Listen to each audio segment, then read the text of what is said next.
آج ہم سیکھیں گے آداب گفتگو۔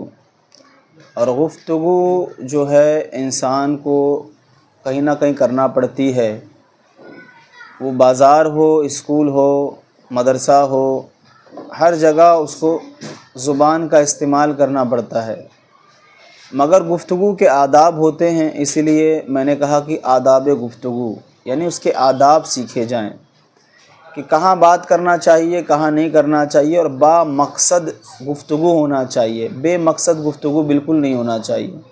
یعنی جس مقصد ہمارے پاس، جو مقصد ہمارے ذہن میں ہو، اسی مقصد کے تحت اگر بات ہو تو بات فائدہ مند ہوتی ہے اور بات کرنا بھی فائدہ دیتا ہے۔ تو کیا پتہ چلا گفتگو کرنے کے لیے زبان کا استعمال، ظاہر سی بات ہے۔ تو اگر آپ زبان کو یوں ہی کھلا چھوڑ دو گے تو زبان کا استعمال بالکل غلط ہوگا، اور وہ جو نہیں کہنا چاہیے وہ بھی کہہ گزرے گی۔ اسی لیے با مقصد گفتگو ہونا چاہیے۔ اب اس کے لیے کیا کرنا پڑے گا؟ گفتگو کے آداب سیکھنا پڑے گا۔ ہوتا یہ کبھی مہمان گھر میں آتے ہیں تو ہم مہمانوں کے سامنے بھی کچھ نہ کچھ اناپ شناپ بک دیتے ہیں۔ ایسا نہیں ہونا۔ جب مہمان آئیں تو خاموشی سے ان کی باتیں سنیں، سلام کریں، ان کی دعائیں لیں اور بالکل خاموش رہا کریں۔ تو یہ مہمان کے سامنے آپ کے خاموش رہنے سے عزت بڑھے گی۔ دوسری چیز، مہمان جو چیز پوچھے اتنا جواب دیں، اور چلا کر آپس میں باتیں کر کر، ماں کے سامنے کوئی چیز زبردستی مانگ کر اپنی عزت کو کم نہ کریں۔ تو میرے آقا صلی اللہ تعالیٰ علیہ وسلم کا انداز گفتگو بہت ہی پیارا تھا، بہت ہی اچھا انداز تھا۔ آپ کی گفتگو میں اعتدال تھا، یعنی نہ زیادہ، بہت زیادہ جلدی جلدی بھی نہیں کہتے تھے اور بہت جو ہے سلو جو ہے نہیں کہتے تھے وہ، بلکہ اعتدال سے الفاظ دم سادہ، سمپل الفاظ استعمال کرتے تھے۔ سمپل لفظ، ایسے لفظ وہ نہیں بولتے تھے کہ مطلب سامنے والے کو سمجھ میں نہ آئے۔ بالکل بھی ایسا نہیں کہتے تھے کہ سامنے والا سمجھے ہی نہ، بلکہ سادہ الفاظ، عام فہم، یعنی سب کے سمجھ میں آ جاتا تھا۔ سب جتنے بیٹھے ہیں جو ایسے تھے جو پڑھنا صحیح سے نہیں جانتے تھے، جن کو معلومات کم تھی، تو وہ بھی سمجھ جاتے تھے۔ جو زیادہ پڑھے لکھے تھے ان کو بھی سمجھ میں آ جاتا تھا۔ اسی لیے عام فہم گفتگو ہونا چاہیے، تو سننے والا آسانی سے سمجھ جاتا ہے۔ تو اس سے کیا پتہ چلا؟ گفتگو کے آداب ہمیں سیکھنا بہت ضروری ہے، ورنہ ہم کچھ بھی بکتے رہتے ہیں اور اس کا فائدہ کچھ نہیں ہوتا، لوگ سننا بھی نہیں چاہتے، پھر بیزار ہو کے بھاگ جاتے ہیں۔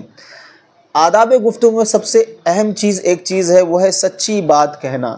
سچی بات کہنا یعنی بات کہو تو ٹھیک ٹھاک کہو، صحیح کہو، سچی کہو، درست کہو۔ ایسا نہیں کچھ بھی کہہ دیے۔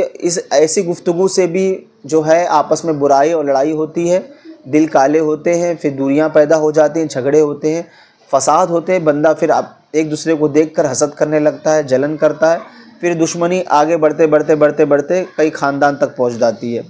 بلکہ حضرت عبداللہ بن مسعود سے روایت ہے کہ رسول پاک صلی اللہ علیہ وسلم نے فرمایا، صحیح مسلم شریف کی حدیث ہے، تم سچائی، یعنی تم پر سچائی لازم ہے، یعنی لازم ہے تم پر سچائی۔ کیونکہ سچائی نیکی کی طرف لے جاتی ہے۔ جو بندہ سچ کہتا ہے، سچائی تم پر لازم، اس لیے سچ بولو، تو سچائی نیکی کی طرف لے جاتی ہے، یعنی بندہ نیکی کرے گا ہر وقت، اور نیکی جنت کی طرف لے جاتی ہے۔ جب بندہ سچ کہتا ہے تو سچائی کہاں لے جاتی ہے؟ نیکی کی طرف، اور سچائی میں برکت بھی ہے۔ سچ سے انسان جو ہے اندرونی طور پر بھی خوش ہوتا ہے، باہر سے بھی خوش رہتا ہے، اور سچائی سے اللہ خود خوش ہوتا ہے۔ اور رسول پاک صلی اللہ تعالیٰ علیہ وسلم کی باتوں پر عمل ہونا، یہ سب سے بڑی خوش نصیبی کی علامت ہے کہ بندہ سچ کہنے کے بعد رسول پاک کا ہو جاتا ہے۔ سبحان اللہ۔ تو نیکی جنت کی طرف لے جاتی ہے، ظاہر سی بات ہے، نیکی کرے گا، نیکی جنت کی طرف، آہستہ آہستہ وہ جنت کی طرف پہنچ جاتا ہے۔ آدمی برابر سچ بولتا رہتا ہے اور سچائی کا متلاشی رہتا ہے، یعنی سچائی کو ڈھونڈتا رہتا ہے اور برابر سچ کہتا رہتا ہے، یہاں تک کہ اللہ تعالیٰ کے نزدیک وہ صدیق لکھ دیا جاتا ہے۔ کیا لکھ دیا جاتا ہے؟ صدیق، یعنی سچا۔ بتائیے، اتنا بڑا لقب مل جاتا ہے، اتنا بڑا اس کو نام مل جاتا ہے کہ دنیا کوئی بھی بندہ اس کو نہیں دے سکتا، بلکہ سچ کہتے کہتے بندہ کچھ لوگ ناراض ضرور رہے ہوں گے، مگر اللہ تعالیٰ کچھ ایسے لوگوں کو بھی بھیجے گا تمہارے لیے جو سچ کو قبول کریں گے، ان کے دل میں محبت ڈالیں گے اور وہ اللہ کے لیے تم سے محبت کریں گے، یہ سچا انسان ہے، اور اپنی ساری چیزیں تمہارے پاس دینے کے لیے بھی راضی ہو جائیں گے اور آپ کی بات پہ اعتبار کریں گے، یہ سچ کی بات ہوتی ہے، تو صدیق لکھ دیا جاتا ہے۔ اور جھوٹ سے پرہیز کرو، کیونکہ جھوٹ برائی کی طرف لے جاتا ہے، جتنا جھوٹ بولو گے اتنی برائی ہوگی، اور جھوٹ آہستہ آہستہ بولتے بولتے بندہ جھوٹ بولتا رہتا ہے، اور ایک دن ایسا ہوتا ہے اس کو جھوٹ بولنے کی عادت ہو جاتی ہے، وہ پھر بنا جھوٹ کے اس کا کام چلتا ہی نہیں ہے، تو ہر جگہ وہ جھوٹ بولتے بولتے تو فرمایا گیا کہ وہ جھوٹ بولتا رہتا ہے، اور جھوٹ کہاں لے برائی جہنم کی طرف لے جاتی ہے، جھوٹ بولنا برائی ہے، اور یہی چیز اس کو کہاں لے جاتی ہے، جہنم کی طرف لے جاتی ہے، اور آدمی برابر جھوٹ بولتا رہتا ہے، اور کیا ہوتا ہے، جھوٹ کا متلاشی رہتا ہے، یہاں تک کہ اللہ کے نزدیک کذاب لکھ دیا جاتا ہے، جھوٹا لکھ دیا جاتا ہے۔ بتائیے اللہ جسے جھوٹا لکھ دے کس وجہ سے؟ بھائی اس نے کیا ایسا، جب گڑھا کھودو گے تو ظاہر سی بات ہے وہاں چل کے جاؤ گے تو گرنا بھی ہے، تو اسی گڑھے میں خود گر جاتا ہے، اور کذاب لکھ دیا جاتا ہے، نہیں جھوٹا لکھ دیا جاتا ہے۔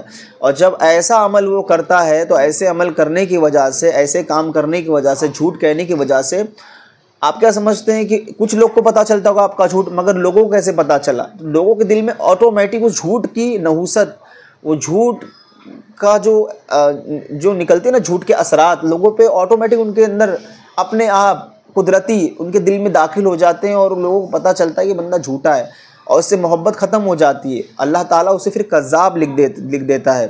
تو یہ بھی اللہ تعالیٰ جو ہے بتاتا ہے کہ بھائی اگر تم جھوٹ بولو گے تو ایسا ایسا ہوگا، اور کذاب لکھ دیے جاؤ گے میرے نزدیک۔ اب ظاہر دنیا آپ کو سچ کہتے رہے، سچا مانتے رہے، کچھ بھی کہیں پہ بلڈنگ کے اوپر بیٹھا دے، کرسی بیٹھا دے، کہیں بیٹھا دے، اب بہت کچھ مانے، مگر اللہ نے جہاں تمہیں کذاب لکھ دیا جھوٹ بولنے کی وجہ سے، وہاں تم سچے نہیں ہو سکتے۔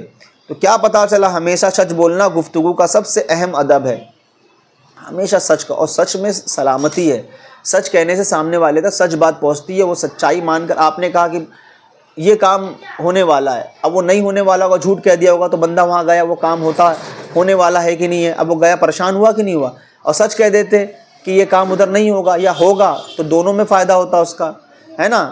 تو کیا پتہ چلا، بلکہ سچ بات کہنا اسلام کی بنیادی اصولوں میں سے ہے، اور خود سید عالم صلی اللہ علیہ وسلم نے اعلان نبوت سے پہلے بھی اور اس کے بعد بھی سچائی اور صداقت کا ایسا مظاہرہ فرمایا کہ آپ کے دشمن بھی آپ کی صداقت اور سچائی کا اعتراف کرتے تھے۔